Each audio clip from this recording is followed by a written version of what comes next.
Have a mic on? Okay. I couldn't tell. Yeah, a little bit quiet. JV does tend to project his voice pretty well. It's not a bad thing. Not a bad thing. Not a bad thing. As a person who does not have very big projection on his voice, I can definitely, appreciate that trait in other people and understand how that'd be nice. Yeah. DisqoBunny. God, what is the bunny mask? What is it?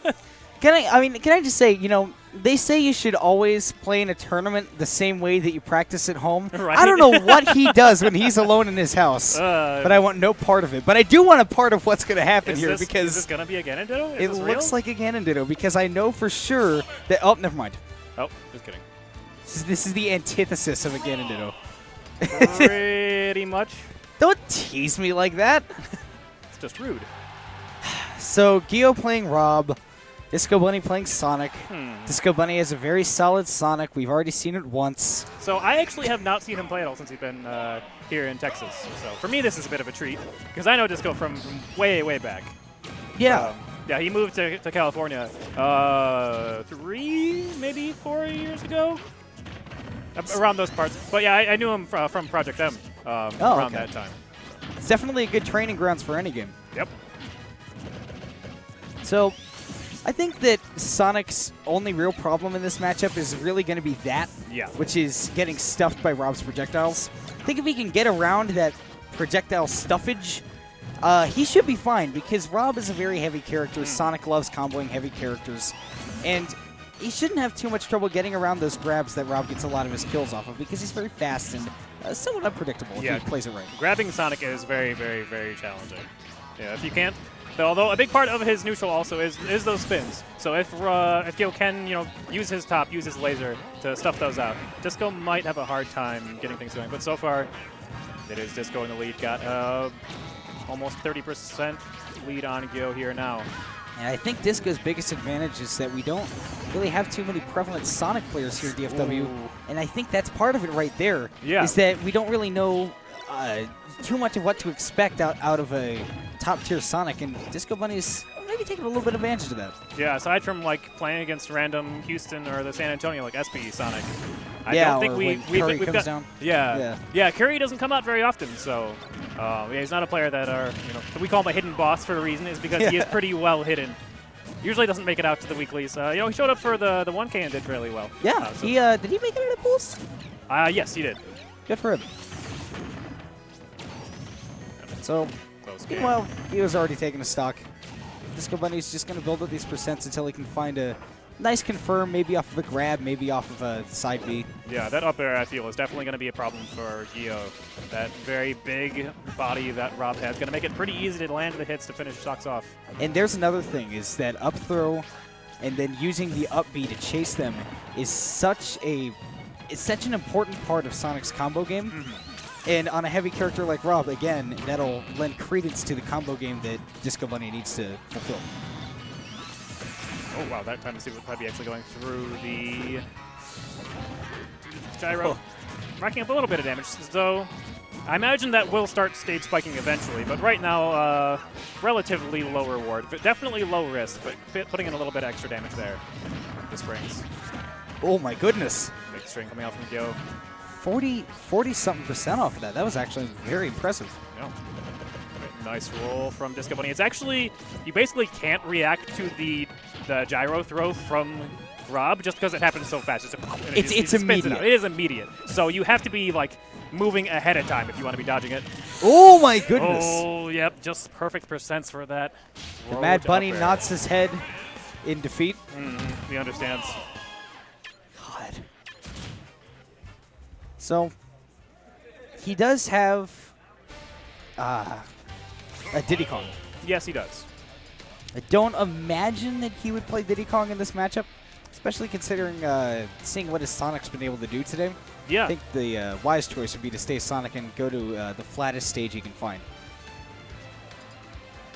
Yeah, Gio taking game one. Yeah, it will be DisqoBunny's counter pick. You know, a weird pick that might work out in his favor because it'll neutralize a little bit of Rob's projectiles might be Lilat. That could be interesting. Yeah, it would make I don't know. In some situations, it makes the projectiles easier to deal with. I think if he has the high ground, it might be harder to deal with, just because that gyro is going to slide down the slopes. Yeah. And because of the arc of like non-charged gyro throw, he'd be able to cover the downslope pretty well. Upslope, on the other hand, not so much. Yeah. So it would depend on like where the stage is tilting up at the time. But DisqoBunny, you can go back to Smashville. I think he believes in himself, and for good reason. I mean, he had a pretty dominant first stock, and just kind of couldn't find the kill at the end of that second stock. So maybe he's taking a little bit of a breather to figure out what he needs to do. Yeah, definitely could have gone either way, so decision is certainly respectable. Damage back and forth, both players not finding a huge combo starter, but DisqoBunny does have stage control. Shoutouts to Hotline Miami with the bunny mask. I don't know if that's actually a mask from Hotline Miami, or that'd be pretty cool. Might be from Payday? I think Payday is like the clown mask. It is, but they have extra masks? They have a lot of other masks, okay. yeah. It also could just be some weird bunny mask that DisqoBunny found at a thrift store. DisqoBunny is definitely the sort of person who's just like, hey, bunny mask, that'd be funny. You know it'd be funny if I bought that bunny mask and wore it to a tournament. That'd be a hoot. You're one funny bunny, DisqoBunny. So very even so far through this first minute. DisqoBunny's been doing a good job of neutralizing the gyro in the sense that he's been able to grab it a lot and keep Gio from being able to use it or throw out a new one. So maybe Gio's trying to find a way to get around that. Yeah, that is definitely one thing we could, praise about DisqoBunny's play, is that not only is he doing a pretty good job weaving around the gyros and like neutralizing it, but also using it himself, like picking it up, using it like we saw earlier, like the run past and then throw it at him from behind. Just because Sonic is so fast, you can set up sort of situations like that where it's ambiguous where he's going to be throwing it from. Yeah, I think I would actually like to see him just throw the gyro away, like throw it up so Gio can't use it a little more. That would probably be a good idea. It would make it so that he could set up his spin pressure a little bit better. And you know, we have seen these times where he's just rolling past it, so he is setting up those situations where, like right here, where he could potentially, sandwich Gio on the other side of his gyro, because that has been the cornerstone of Gio's play here. Yeah. I mean, Gio is a very patient player. He doesn't crack under pressure, and some strange wave bounces there. I'm not really sure what that was, but perhaps the gyro was already on the field, and he just used the misfires off of that, if you would, to bounce around. Not true. Interesting slow spin there. So, as a DFW player, since we don't get too many Sonics out here, there is lots of interesting stuff that Sonic has that I just have never seen before. Yeah, I think the slow spin is a little bit off of the fact that he did a bounce and then immediately spun out of it. Okay. Sonic's physics are very weird when he's actually moving around without having actually launched the spin dash yet. Both players at 100% now, though. Definitely going to be able to look ways to finish that stock, and the up smash will most certainly be enough. Believe it or not, that is the first stock of this game, ladies and gentlemen. Yeah, it has been nice and slow-paced. So I think the way that this matchup needs to be played, I mean, like it or not, these two are absolutely doing what they need to do to get it done. Nice jump out from DisqoBunny, getting out of the pressure. Yep, it is high enough percents now where those springs will be threatening the stage spike. It's an interesting option to go onto that platform there, but I think Sonic has a little bit of trouble in a position like that to go out and challenge Gio, especially with that quick projectile in the gyro that he's got. Yeah, interesting to note is that Sonic's extremely fast on the ground, obviously. Very nice run through up smash. But his aerial speed actually is not very impressive. So if you manage to get on the platform, whatever, it's far enough away from the stage like that, it's pretty challenging for him to get on it and like actively threaten you, because he doesn't have like the space on the ground that he can run and just get like immediately beneath you, immediately where he can be attacking with aerials. He has to like jump and then drift out, which Sonic's got pretty good hitboxes, but probably not something that'll be terribly threatening. I never really noticed just quite how floaty Sonic actually is. He's actually really, really floaty. So you wouldn't expect just because of how quickly he moves around on the ground. Yeah, it's a little weird. Yeah, in general in the Smash games, it's like the faster you are, and the more often than not, you're a faster falling character as well, and like a heavier character. But Sonic is sort of like, he sort of matches his weight from his games, which is actually pretty floaty. Like if you just go into one of the Sonic games and just jump around, there's a lot of hang time, there's a lot of like maneuvering around in the air and the platforming. Shoutouts to Sonic Adventure 2 especially for that. Shoutouts to Sonic Adventure 2. Shoutouts to the game in general. That is such a good game. It really is.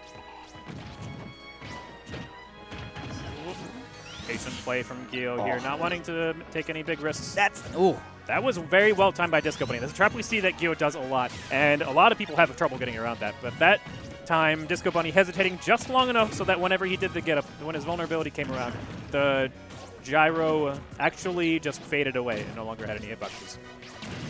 Yeah, the patience is not something to be slept on for DisqoBunny, but we're into the final minute here, and he really needs to get in there and start doing some damage because Gio's at the point where he can just say, all right, well, I mean, if this is the way you're going to play, I'll just time you out. Yeah, only 48 seconds left on the clock. Absolutely what he's doing. Yeah, he's definitely playing for time now. Does not need to be taking the risk to try and look for the kills. However, in this, Gio is doing some relatively unsafe things to stall, like using that down air and kind of bouncing around up there, and DisqoBunny can get around some of that. Look, I mean, in this last minute, he's already racked up a ton of damage. That'll be it. Yep, the up throw kill, and Yo will take it. 22 seconds left on the clock. Very solidly played game. I mean, you know, it might not have been high octane. There might not have been any super exciting moments, but it's very well played by both of them. Yeah, I think that's something that is a little bit underappreciated in a lot of competitive games. I mean, it's not always going to be wet and wild. We don't. Competitive games, more often than not, are not created to actively be hype. There are things in it, that will be hyped, but I mean, it's like playing chess. Sometimes you have the players who are just like, I want to play super defensive, and I'm going to be a boa constrictor on this board and not let you do anything at all. And that is a perfectly valid way to win. There's a reason Armada versus Hungrybox looks like that. Yes. It's because it's the proper way to play it, and like a very